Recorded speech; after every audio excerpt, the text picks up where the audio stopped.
Hello friends, good morning. बहुत सारे education channel पर आप सभी लोग का स्वागत है। आज हम डिस्कस करने वाले हैं एक्टिव पैसिव के बारे में। बातचीत करेंगे कि एक्टिव पैसिव का हम प्रयोग कहाँ करते हैं। तो सबसे पहले हम जान लेते हैं वॉइस क्या होता है। वॉइस तो वॉइस मीन्स होता है वॉच। अब चलिए एक एक करके हम समझ लेते हैं। हमने लिख रखा है पहले से ही, तो समझते हैं। वॉइस मीन्स वॉच होता है, इसे हम कहते हैं वॉच। डिफिनेशन का जान लेते हैं। वॉइस मीन्स क्या होता है। तो यहाँ वर्ब का वह रूप, जैसे क्रिया जो वर्ब हमारा है, वर्ब का वह रूप जिससे स्पष्ट होता है कि सब्जेक्ट स्वयं कार्य करता है। सब्जेक्ट क्या करता है? स्वयं कार्य करता है और उसके लिए कोई कार्य किया जाता है या उसके लिए कोई कार्य किया जाता है। इसे हम वॉइस कहते हैं। Voice means watch. आप जैसे एग्जाम्पल तौर पे हम समझ लेते हैं। जैसे फर्स्ट एग्जाम्पल है, राम रीड्स ये बुक। राम रीड्स ये बुक। राम एक किताब पढ़ता है। राम क्या करता है? एक किताब पढ़ता है। राम रीड्स ये बुक। राम एक किताब पढ़ता है। पढ़ने का कार्य कौन कर रहा है? राम पढ़ रहा है। तो यहीं पर राम जो है करता है, जो कार्य करने वाले हैं राम करता, राम स्वयं कार्य करता है। यहाँ पर जो राम है स्वयं कार्य करता है। अब देख लेते हैं फिर दूसरा एग्जाम्पल है। ये इसका हम जब पैसिव बनाते हैं तो जो हमारा ऑब्जेक्ट होता है वो सब्जेक्ट बन जाता है। इसी प्रकार यहाँ पर ये book is read by Ram. तो ये book is read by Ram, यहाँ पर एक पुस्तक राम के द्वारा पढ़ी जाती है। तो जो बुक है वो किसके द्वारा पढ़ी जा रही है? राम के द्वारा पढ़ी जा रही है। यहाँ पर कर्ता के द्वारा कुछ किया जाता है। जो कर्ता के लिए क्या किया जाता है? कुछ किया जाता है। कर्ता के लिए कुछ किया जाता है। तो यहाँ पर हम समझते हैं, जैसे आप वॉइस क्या है आप समझ चुके हैं। वॉइस क्या है? अब यहाँ पर टाइप्स ऑफ वॉइस दो प्रकार के होते हैं। एक होता है एक्टिव वॉइस और एक होता है पैसिव वॉइस। अब चलिए पहले हम एक्टिव वॉइस क्या होता है? कृतवाच।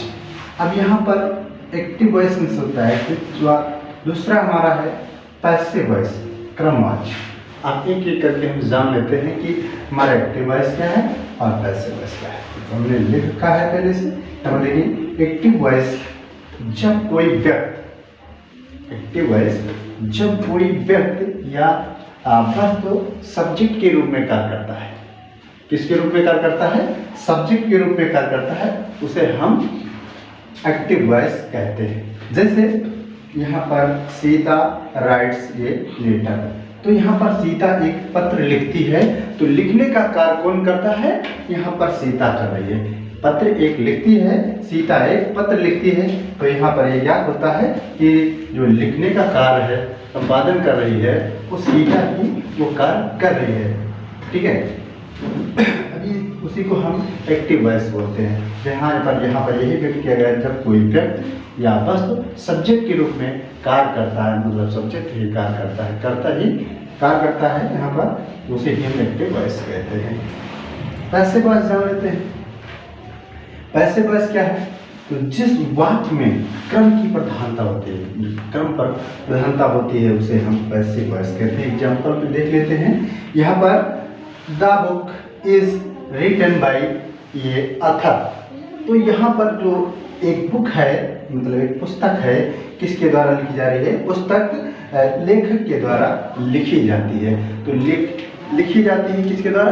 लेखक के द्वारा लिखी जाती है। ये लेखक के द्वारा लिखा गया है। तो इसे हम समझ, तो अब हम एक्टिव और पैसिव के बारे में जान चुके हैं। तो अब एक्टिव और पैसिव का हमने चार्ट बनाया है और चार्ट के माध्यम से आसान रहेगा कंट्रोल और बात बनाना। चलिए देखते हैं।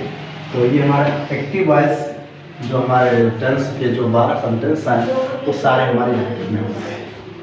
अब हम इनके जो हेल्पिंग वर्ब हैं उनको हम पहले से लिख रखे हैं।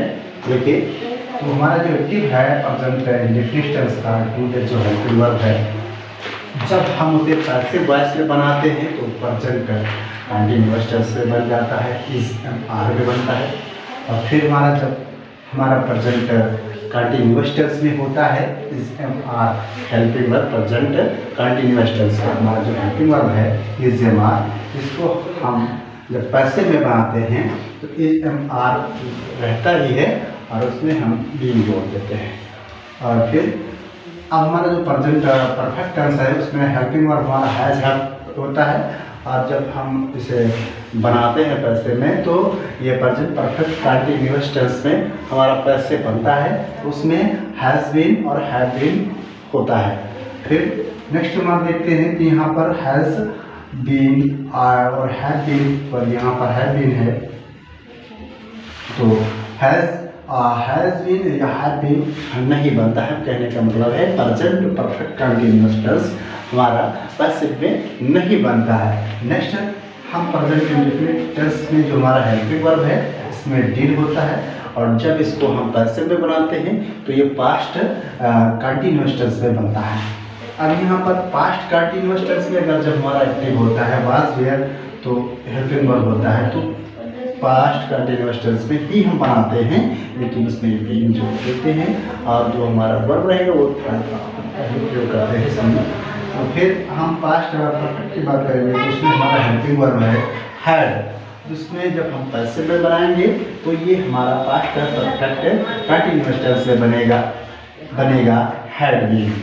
फिर अगर हमारा एक्टिव अगर पास्ट परफेक्ट कंटिन्यूअस टेंस में है तो ये हमारा पास्ट परफेक्ट कंटिन्यूअस टेंस का नहीं बनता है, ये नहीं बनता है।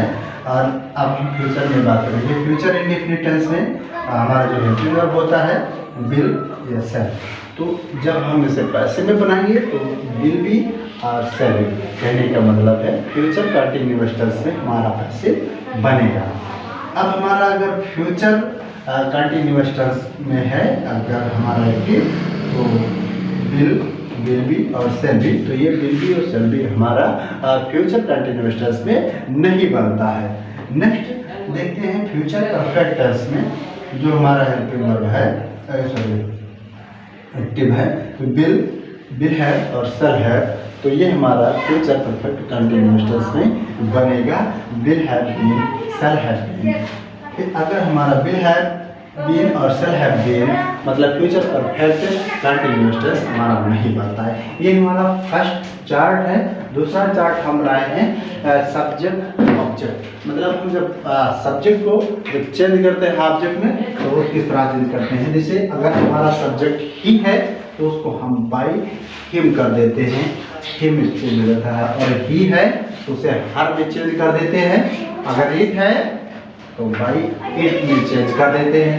अगर किसी का नाम दिया होता है अगर सब्जेक्ट में तो हम बाई नेम लिख देते हैं। अगर हमारा सब्जेक्ट यू है तो बाई यू करके, और सेकंड पर्सन है मतलब सेकंड सेकंड ही रहता है, और बी है अस में चेंज हो जाता है बाई अस, दे को देम में कर देते हैं और आई को मी में कर देते हैं, मतलब बाई मी। अब हम एग्जाम्पल समझते हैं। हाँ, तो प्रेजेंट इंडेफिनिट टेंस के एक्टिव वॉइस और पार्टिसिपल्स में किस तरह बनाएंगे देखते हैं।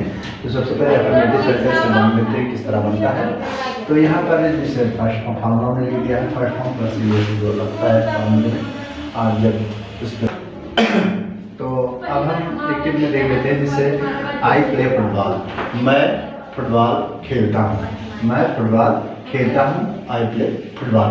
तो अब प्रेजेंट इंडेफिनिट टेंस में हमारा है, अब ये हमारा एक्टिव में। अब इसको हम पैसिव किस तरह बनाएंगे तो सबसे पहले हम यहाँ पर ये देखते हैं जो हमारा पैसिव, इसमें सब्जेक्ट हमारा आई है और प्ले वर्ब है और फुटबॉल हमारा ऑब्जेक्ट है। तो हम किस तरह बनाएंगे तो अब पैसिव तो सबसे पहले जो हमारा ऑब्जेक्ट होता है उसको हम सब्जेक्ट बना देते हैं। तो फुटबॉल अब इज इक्वल से उसके साथ इज लगेगा और प्ले का थर्ड फॉर्म प्लेड हो जाता है और वाई मी लगाते हैं। फिर ये हम वी लव चिल्ड्रन, हम बच्चों से प्यार करते हैं। अब हम यहाँ पर देखें पैसे किस तरह बनाएंगे। जो हमारा ऑब्जेक्ट होगा चिल्ड्रन, तो चिल्ड्रन सबसे पहले लिखेंगे। तो द चिल्ड्रन आर का थर्ड फॉर्म डी होगा बाई, और बी को अस में चेंज कर देते हैं बाई अस।